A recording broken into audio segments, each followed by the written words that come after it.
गेले 5 वर्ष झाले करत होते. साहजिक आहे, सगळ्या फॉलोअर्सना वाटत असतं की संविधानिक पदावर आपला नेता असावा. संविधानिक पदावर आले, 12 जुलैला निवड झाली. आता त्याच्यावर शिक्कामोर्तब होईल, कारण मी शपथ घेत आहे विधान परिषदेची आमदार म्हणून. आणि हे माझ्यासाठी एक अनुभव आहे. हाही विधानसभेच्याही आमदारकीची शपथ घेतली, मंत्रिपदाचीही घेतली आणि आता ही शपथ.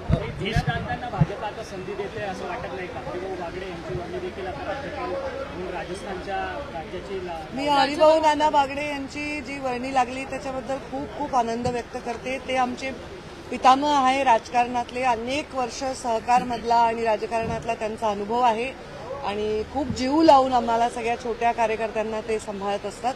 त्यांना जे संधी मिळाली त्याचं मला खूप कौतुक वाटतं, आनंद आहे. जुन्या जाणत्या कशा, आता मी जुनी कुठे, मी नवीन. परवाला एक तुम्ही व्हिडिओ ट्विट केला होता, कार्यकर्त्यांना संबोधित केलं होतं, वाढदिवसाला मुंबईमध्ये कोणी येऊ नका, गर्दी करू नका. उद्या तुम्ही बीड जिल्ह्याच्या दौऱ्यावर जात आहेत, प्रथमच आमदारकीची संधी मिळाल्यानंतर दौऱ्यावर जाणार, कशा पद्धतीचं एकूणच? मी वाढदिवस माझा साजरा करत नाही, मला ते फारसं आवडत नाही, कारण माझा जन्म त्या तारखेला झाला, याच्यात माझं काही असं मोठं योगदान आहे वगैरे आणि तो दिवस साजरा करावा असं मला वाटत नाही. त्यामुळे मी कार्यकर्त्यांना आवाहन केलं होतं की तुम्ही कोणीही माझ्या वाढदिवसाला येऊ नका, कारण शक्य नाही. कारण मला काही कार्यकर्ते एका तालुक्यातले किंवा एका मतदारसंघातले येणार नाही, राज्यभरातून येतील आणि मग सगळ्यांना मला भेटून तो दिवस काय 7 दिवस जरी बसले तरी ते शक्य नाही होणार.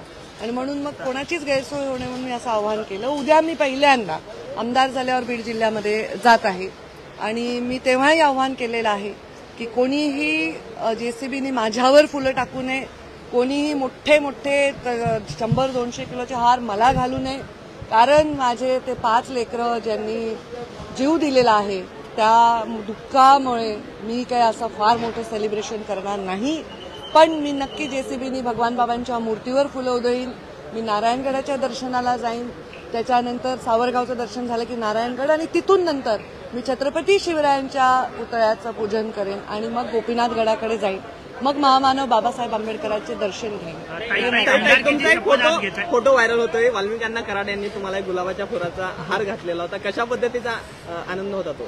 आता आनंद काय, मला हार घालणारच लोक, सगळ्यांचा आनंद, जशा सगळ्या हारांचा आनंद आहे. विधान परिषदेच्या 288 जागांवरती भाजप स्वतंत्र निवडणूक लढावी अशी त्यांनी इच्छा व्यक्त केलेली आहे.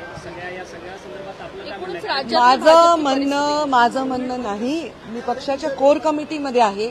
एखादा असा विषय आहे ज्याच्यात माझ्या वेगळ्या म्हणण्याने काहीतरी महत्वाचा संदेश जाईल ते मी म्हणू शकते, पण पक्षाच्या विषयावर मी वेगळं म्हणणं नाही मांडू शकत. पक्षाचं जे म्हणणं आहे तेच